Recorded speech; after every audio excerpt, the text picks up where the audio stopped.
Eu sou o Padre Diego Bettoni, do movimento Um Só Coração. Estamos refletindo sobre o Diário de Santa Faustina, a misericórdia divina na minha alma. Vamos meditar o número 19 do Diário de Santa Faustina. Começo a ler. Entrei na cela, as irmãs já se tinham deitado, a luz estava apagada. Entrei na minha cela, cheia de aflição e insatisfação. Não sabia o que fazer comigo.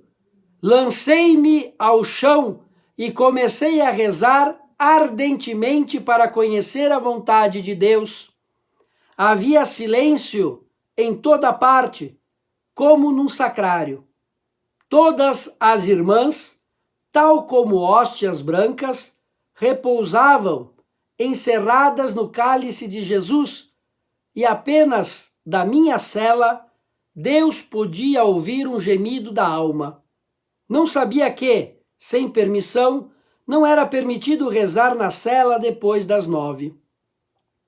Passados uns instantes, a minha cela encheu-se de claridade e vi na cortina a face dolorosíssima de Jesus. Havia chagas vivas em toda a face e grandes lágrimas caíam na colcha da minha cama. Sem saber o que significava tudo isso, perguntei a Jesus: Jesus, quem vos infligiu tanta dor? E Jesus respondeu: Tu me infligirás tamanha dor se saíres desta congregação. Chamei-te para este e não para outro lugar, e preparei muitas graças para ti. Pedi perdão a Nosso Senhor e imediatamente mudei a decisão tomada. No dia seguinte, era a nossa confissão. Contei tudo o que havia acontecido na minha alma, e o confessor respondeu-me que era expressa vontade de Deus que eu permanecesse nesta congregação e não podia pensar numa outra ordem. A partir desse momento, sinto-me sempre feliz e contente. O número 19. No encontro anterior, comentamos, que é o número 18, como ela tinha já tomado a decisão de sair dessa congregação. E ela pediu para Jesus que iluminasse sobre esse assunto, mas ela não recebeu nada, ela não compreendia e teve paciência, mas ela tinha a decisão que no outro dia, depois da missa, ela ia falar com a Madre Superiora para dizer que ela iria sair. E nessa noite, quando ela entrou na cela, o que é a cela? É tipo um quarto. É como se fosse um salão cheio de biombos. E tem a cortina. E dentro tem uma cama, um armário.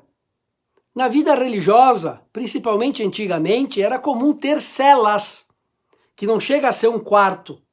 É muito simples.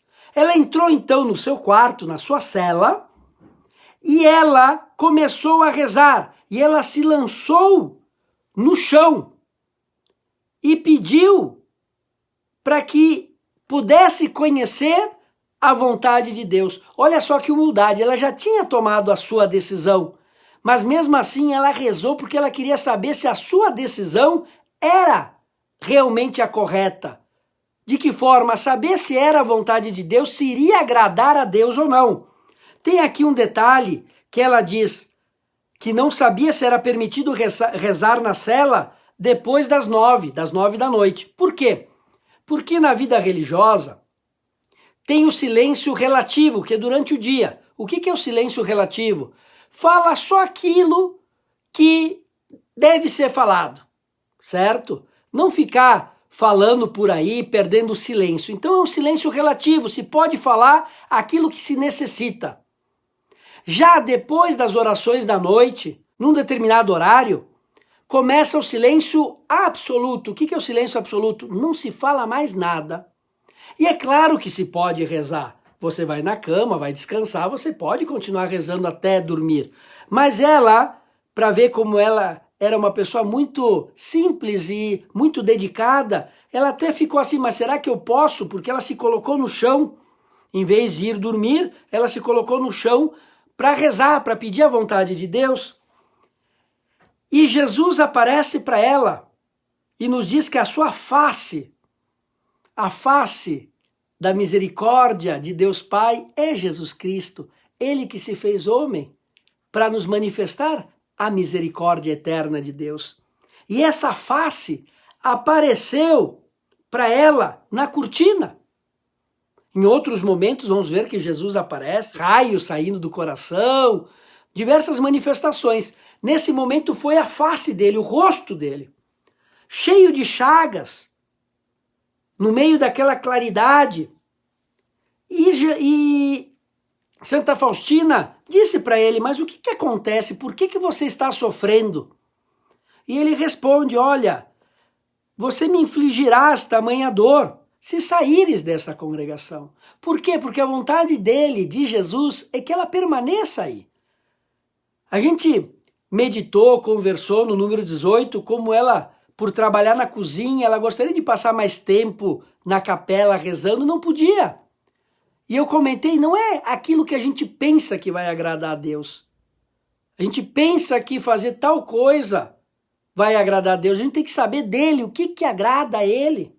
E eu comentei até ontem daquele exemplo, não adianta um pai de família, uma mãe de família achar que agrada a Deus, por exemplo, passar todas as noites em grupo de oração e 1000 coisas. Não é que tá ruim, mas sempre o que agrada a Deus é ela ser uma boa esposa, um bom esposo, cuidar dos filhos, também ir no grupo de oração, também rezar, mas tem os deveres do seu estado, o seu sacramento é o matrimônio. Então a gente pensa que estar na igreja vai agradar a Deus e não. Muitas vezes a pessoa está fugindo da sua responsabilidade, na verdade. Então, no caso de Santa Faustina, aquele desejo de rezar é um desejo bom, é lícito, como eu falei. Mas o que Jesus diz para ela? Tenha paciência. Mesmo descascando batata, eu te amo. Oferece esse momento, essa dificuldade para mim, enquanto você limpa. Lembra o que eu falei? Que ela fazia parte do segundo coro, daquele grupo que cuidava da limpeza, da cozinha, e tinha menos tempo de oração que o primeiro coro. Mas o que agrada a Deus é uma alma simples, que busca fazer a sua vontade na obediência, no amor, até nas coisas simples, feitas por amor.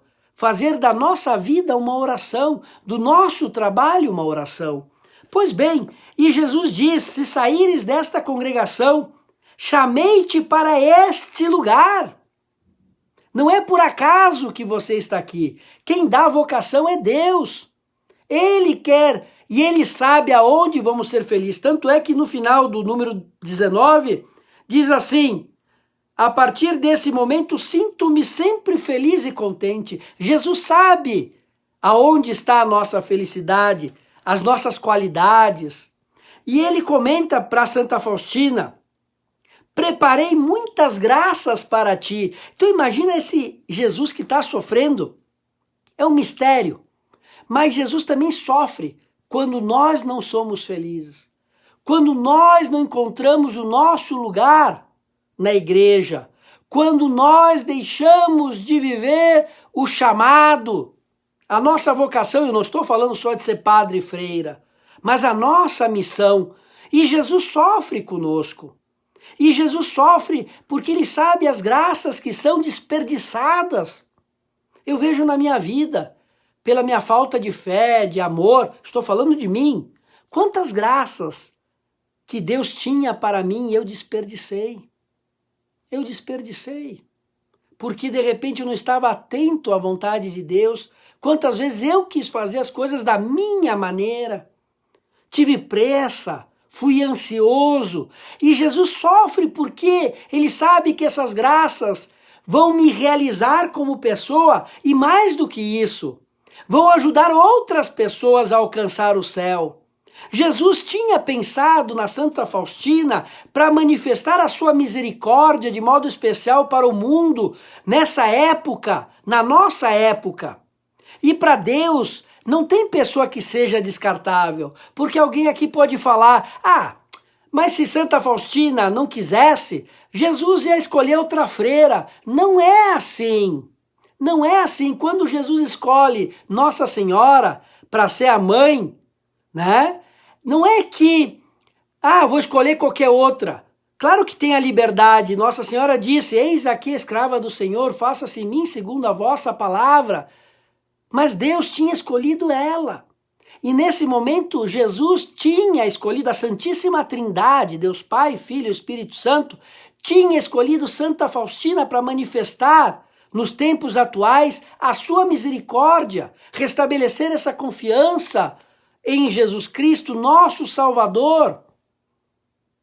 Então ninguém é descartável para Deus. Então imagina o sofrimento de Jesus. Reparar que não pode mexer na liberdade da pessoa. Jesus não pode mexer na liberdade de Santa Faustina. Mas que tristeza ver todas as graças que iriam ser desperdiçadas na vida dela e também no anunciar a misericórdia. Poderia ter outros meios? Sim, mas o diário de Santa Faustina, de repente, não iria acontecer. Esse tesouro da igreja não iria acontecer, uma graça desperdiçada. Deus não fere a liberdade, podemos dizer não, mas ninguém é descartável para Deus. E Jesus mostra, olha quanto eu vou sofrer se você não seguir aqui, foi aqui que eu preparei essas graças para você. E ela percebe isso.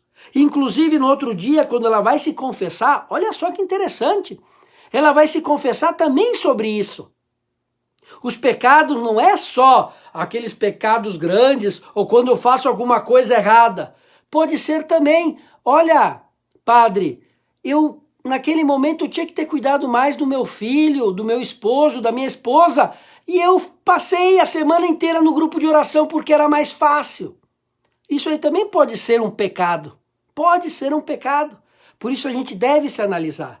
Eu não estou falando, e repito, que rezar o terço, ir na igreja, na paróquia, ajudar numa pastoral, ir num grupo de oração, tudo isso é bom, mas pode ser ruim.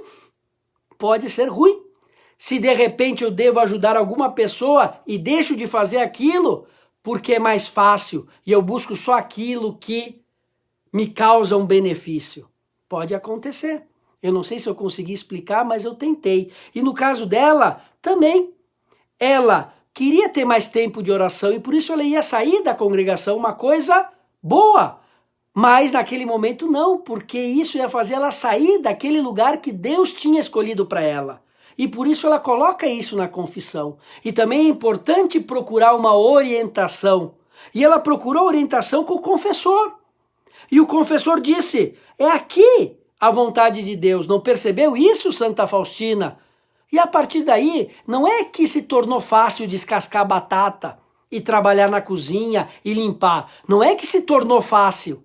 Mas ela se deu conta que é dessa maneira que ela vai agradar a Deus. E quem ama quer agradar o amado.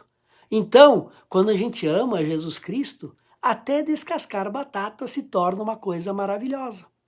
Muito bem. De repente tem alguém aí que diz que gosta de descascar batata, mas eu estou só usando como exemplo. Ou limpando os banheiros.